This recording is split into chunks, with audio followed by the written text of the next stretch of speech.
Yang kedua, innalladzina amanu walladzina hajaru, orang yang mau berhijrah.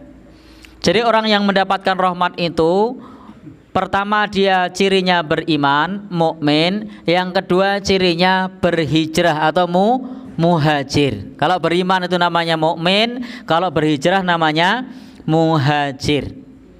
Karena itu Bapak Ibu yang berbahagia yang dirahmati Allah Subhanahu wa taala, hendaknya kita menjadi bagian orang-orang yang berhijrah. Dulu para nabi, dulu para sahabat, dulu para salafus soleh, mereka mengajarkan hijrah. Dalam Al-Quran ada banyak ayat yang menjelaskan tentang hijrah. Bahkan hadis Nabi yang sangat terkenal ketika membahas bab niat, di sana contohnya juga masalah hijrah. Tetapi hijrah ini ada macam-macam. Secara garis besar hijrah ini ada 3 macam. Jadi secara garis besar hijrah ini ada 3 macam. Macam yang pertama adalah hijrah tempat. Sebagaimana Nabi dan para sahabat hijrah dari Makkah ke Madinah. Ini adalah hijrah tempat. Dan hijrah tempat saat ini bagi kita tidak diperlukan. Kenapa tidak diperlukan? Karena kita tidak ada yang mengganggu pada saat ibadah. Tidak ada yang mengekang kita untuk menyembah Allah Subhanahu wa ta'ala. Tidak ada yang memusuhi kita secara frontal. Sehingga bagi kita tidak perlu untuk hijrah tempat sebagaimana Nabi dan para sahabat sebagaimana Nabi SAW dan para sahabat radhiyallahu anhum. Kenapa mereka berhijrah? Karena di Mekah itu tidak kondusif, tidak bisa menjalankan syariat Islam dengan baik, tidak bisa ibadah dengan tenang, dipenuhi rasa ketakutan, dimusuhi, dicaci, dimaki dan dibenci. Maka perlu berpindah ke tempat yang lebih aman dan nyaman. Maka demikian pula di tempat kita, alhamdulillah itu tidak ada yang mencaci maki, tidak ada yang memusuhi, tidak ada yang menghalangi bagi kita. Mau sholat jamaah tidak ada yang menghalangi, bahkan yang ngoprak-oprak banyak. Mau menjalankan ibadah sholat 5 waktu tidak ada yang melarang, bahkan yang menghimbau untuk sholat 5 waktu banyak. Sehingga tidak diperlukan. Sebagaimana Rasulullah SAW pernah bersabda bagi penduduk Makkah ketika Makkah sudah menjadi negeri Islam pasca Fathul Makkah, ketika orang-orang Makkah semua sudah masuk Islam, apa kata beliau? La hijrata ba'dal fathi. Tidak ada hijrah sesudah penaklukan kota Makkah. Jadi penduduk Makkah sudah muslim semua, tidak perlu hijrah. Yang dimaksud adalah hijrah tempat. Tapi ternyata Bapak Ibu, hijrah bentuk lain masih kita perlukan. Jadi kalau hijrah tempat, betul kita tidak memerlukan lagi. Tetapi kalau hijrah yang lain dalam bentuk lain, yang dimaksud adalah hijrah amal, itu masih kita perlukan. Maka yang kita perlukan saat ini adalah hijrah amal. Sebagaimana dalam hadis Rasulullah, al-muhajir man hajara ila ma nahallahu anhu. Orang yang berhijrah sesungguhnya adalah orang yang berhijrah meninggalkan larangan Allah menuju perintahnya. Jadi orang yang berhijrah sesungguhnya adalah orang yang berhijrah berpindah meninggalkan larangan Allah menuju perintah Allah. Nah, inilah hijrah amal yang sekarang perlu kita lakukan. Kita tengok masa lalu kita tengok hari kemarin, maka kita mestinya hari ini lebih baik daripada hari kemarin. Inilah yang disebut dengan hijrah amal. Senantiasa berbenah, senantiasa melakukan perbaikan. Bapak Ibu, ikhwan dan akhwat yang berbahagia yang dirahmati Allah Subhanahu wa taala. Jadi hijrah amal ini kalau dahulunya masih melaksanakan syirik, maka tinggalkanlah saat ini dan kita mulai bertauhid, hanya menyembah Allah sesuai dengan ikrar syahadat kita, asyhadu an la ilaha illallah. Kita bersaksi tidak ada sesembahan yang berhak disembah selain Allah.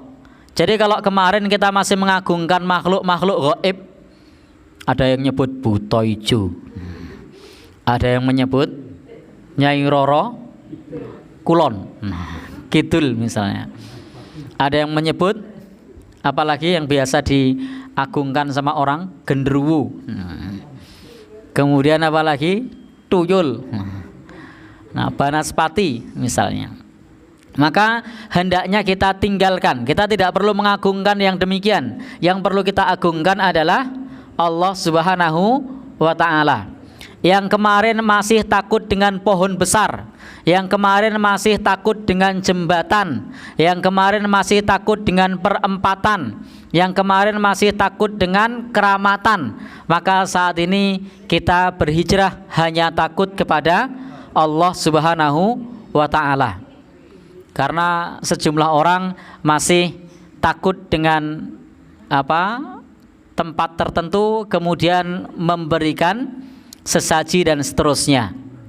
Maka hendaknya kita berhijrah yang tadinya melakukan kesyirikan, sekarang untuk bertauhid, mengesahkan Allah Subhanahu wa ta'ala. Yang kemarin itu belum melaksanakan sholat, maka saat ini kita tegakkan sholat. Yang kemarin bolong-bolong, sekarang kita rapeti. Nah, inilah diantara bentuk hijrah amal soleh. Yang kemarin masih suka membicarakan keburukan orang, sekarang bicarakan kebaikannya. Bapak Ibu yang berbahagia yang dirahmati Allah, yang kemarin suka menerima sedekah, sekarang mulai memberi sedekah. Yang kemarin memberinya masih sedikit, sekarang istiqomah. Nah, istiqomah sedikit tidak apa-apa, yang penting istiqomah. Nah, jadi tidak harus nambah terus, menyesuaikan dengan kemampuan. Baik, Bapak Ibu yang berbahagia yang dirahmati Allah, yang kemarin suka minum minuman keras, maka tinggalkan untuk cari minuman yang sehat. Nah, minuman lunak, Pak, apa itu? Ya, inilah yang disebut dengan hijrah amal. Jadi kita harus melakukan pembenahan diri dan juga perbaikan. Ini namanya hijrah amal. Yang kemarin lebih hobi baca, anak muda misalnya baca Facebook, baca WhatsApp, baca maca tanggane dhewe, maka sekarang mulai membaca Al-Qur'an. Ini adalah bagian dari hijrah yang diajarkan oleh Islam.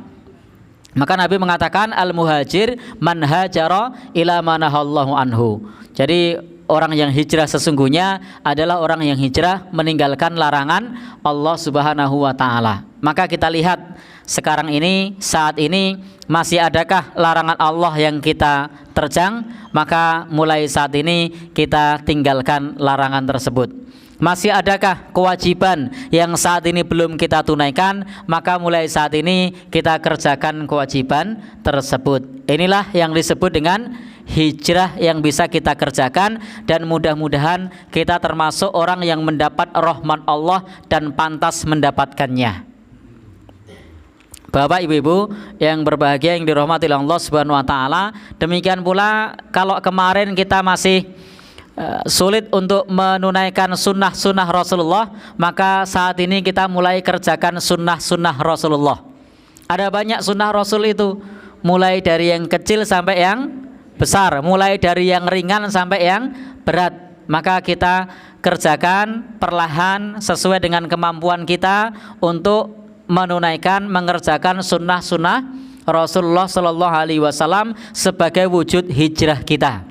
Kalau kemarin belum menutup aurat, saat ini mulai menutup aurat misalnya, itu adalah bagian dari hijrah. Itu adalah bagian dari hijrah.